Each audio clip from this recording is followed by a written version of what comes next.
When reading the Sermon on the Mount and phrases that Jesus used to go beyond the letter of the law, we find that he is addressing traditional teachings, which of course he opposed. Good morning. This is Pastor Ernie Lewis of the Blue Point Church in Sisney, Illinois, with your thoughts for Wednesday. You know, many of the rabbis and scholars of Jesus' day had perhaps adapted their teachings according to the lifestyles of their people in Jerusalem. In Matthew 5:31, he said, "Furthermore, it has been said, whoever divorces his wife, let him give her a certificate of divorce." So apparently, divorce had been reduced down to merely paperwork.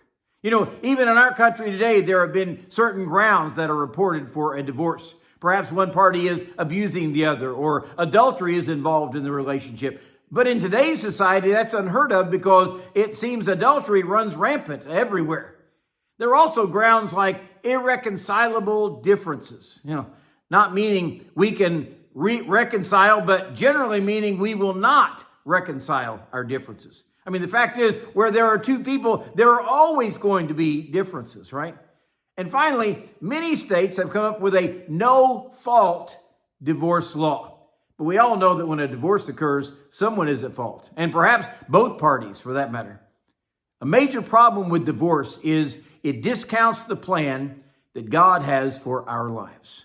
He calls for a man and woman to come together and become one flesh, and their vows will even stay until death do part us.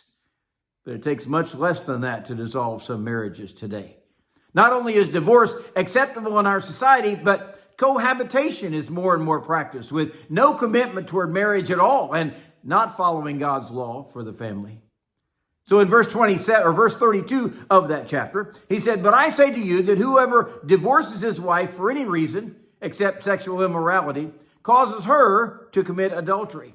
And whoever marries a woman who is divorced commits adultery." So we can see the multitude of sins that this practice will bring about. You know, we must realize today that just because the laws that we live in have relaxed on divorce, God's rule for the family and marriage are still intact. The separation of two who have been married causes adultery for the parties who are separated. They're still married in the eyes of God, I believe, and they should strive to stay together as a family. Of course, we also see the negative effects that it has on the children in the family or the extended family itself. For those are just the side effects of sin, it seems like. When Jesus dealt with the traditional rules that had become in effect for the Jewish population, he was correcting their thinking, trying to get his people to return to God's ways. So what kind of things in our personal lives today would God find unacceptable? We have begun to practice living like the rest of the world sometimes. We must be careful. Take some time today to read the Sermon on the Mount.